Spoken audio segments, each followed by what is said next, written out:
Hey there, Russ from Black Label RC.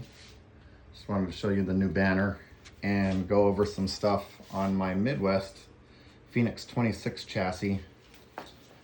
This can actually be a late model as well. I do the bumpers for those, but this is a conversion kit from a B6, a builder's kit, or a donor buggy. That's Roscoe. Don't mind him. So I actually make the bodies here at Black Label RC. Don't mind the mismatched paint job. It was miscalculation on the newest body that I just made for myself.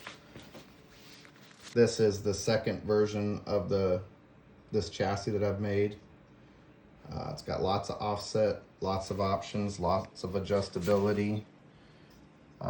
Actually worked on a motor cover, gear cover.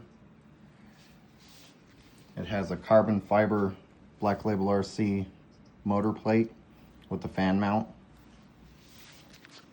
Battery you can move forward and back, and then in and out using 4 screws that adjust it. Comes with the nice brass plate. This is not necessarily something that I'm doing for mass production or anything like that. Not that I really do any kind of mass production. I am working on getting setups and just kind of figuring out improvements, fine-tuning, stuff like that. One of the new features is this Sidewinder steering rack.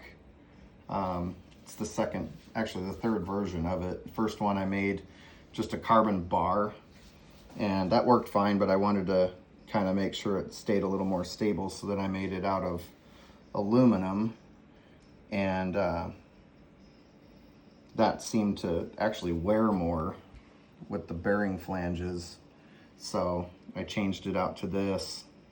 It's actually got pressed in threads for the ball studs for the steering links, and it rides on 3 bearings, and it's encapsulated in there, so there's no stress from the bearings tilting up and down. It's shimmed nicely, so there's very minimal movement up and down. There's slight movement in that, but you can see that's more the servo than anything. So it worked out really nice last night in practice. They've actually been really durable. It's a way to get rid of a lot of the bump steer. You can actually put the servo in the central location there with the direct links to the steering, but that creates some bump steer for sure, and you got to shim it like crazy to kind of get rid of that. These Midwests are notoriously light in the front end, so I got a lot of brass up here. I just ran at a high bite track a couple weeks ago and had brass stacked up right here along the side of the battery, as well as the battery all the way out to the left. If you run it in late model, you can actually get rid of the posts, and then you can put that battery goes all the way out to the outside edge, even with the outside edge. So it's like the maximum adjustment you can get to that. It's got Black Label RC left rear arm weights. Those are easily removable, so you can pull it off, add or take away, which it's got the maximum plates on it right now. Mine, I'm using all 3mm plates. The ones that I'm selling now actually come with, I think, 4 2mm and 2 3mm, something like that. But those work really well to hold that left rear arm down. I actually use 5 Star Hobbies caster blocks.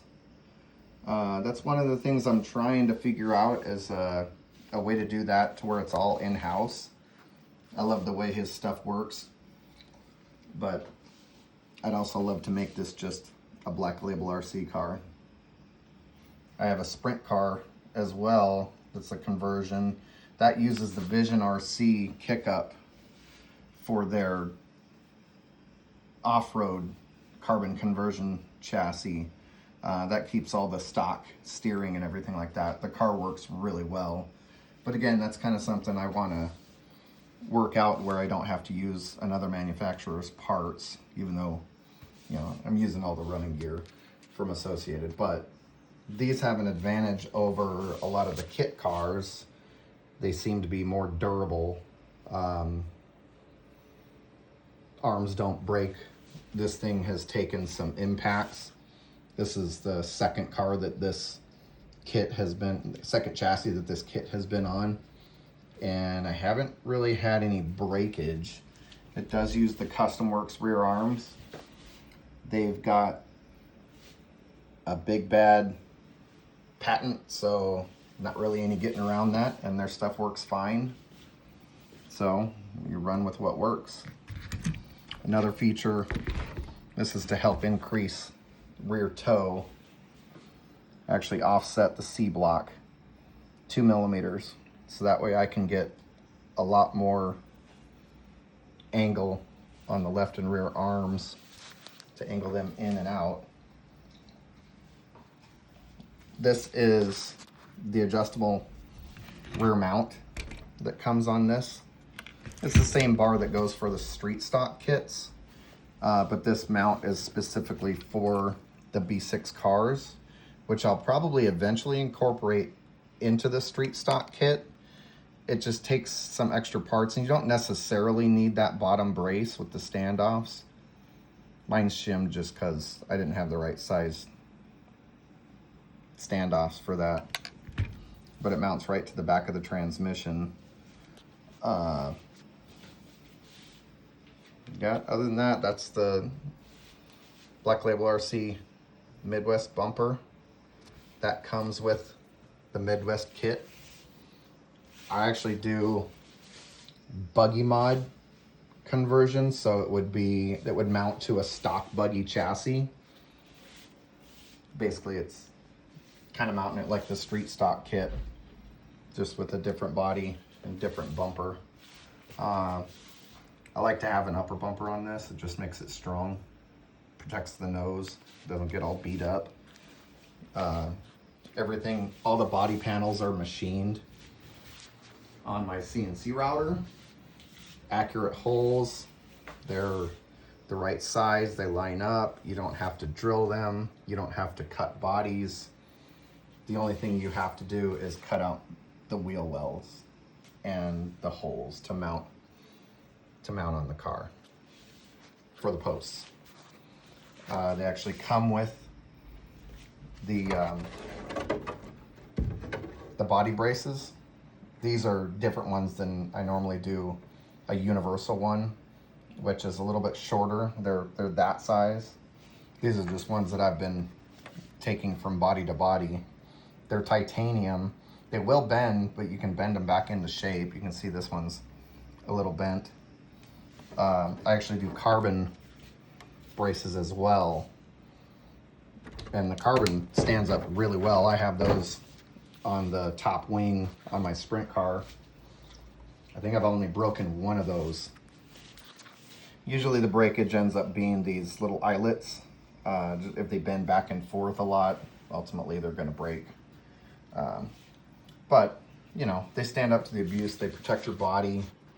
I have had a lot of people talk about the Custom Works and McAllister bodies, how they break a lot, they crack the top wings, they crack front wing mounts, stuff like that.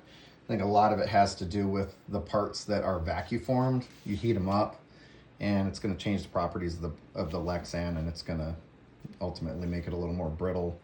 I'll be working on some regular polycarbonate braces. Probably something that'll end up being included in the kit. For now, I just do the titanium ones for the bodies and for the sprints. So, but I just wanted to take a minute and point out, show off a little bit of the work that we do here at Black Label RC, and hopefully soon we'll be releasing the Phoenix Midwest chassis for sale.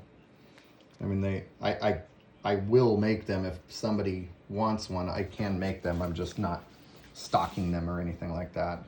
The biggest hurdle to get over is to make sure that everything, because I've got Associated has a new builder's kit, so which comes with the 13mm shocks. I don't think there's really much different other than it has these hubs instead of the old style that have the big ears that stick up the top. So that once I want to make sure everything is user friendly and nobody has a hard time finding parts. I can always cut my parts for replacements for the parts that I make. I do cuts, cut and have them on hand for certain parts, but a lot of it ends up being kind of cut per order. But once production kicks up, then I'm hoping to have a good supply of things on hand once sales kick up. All right, go to blacklabelrc.com. You can find me on TikTok at blacklabelrc, Instagram, Facebook, and YouTube. All right, see ya.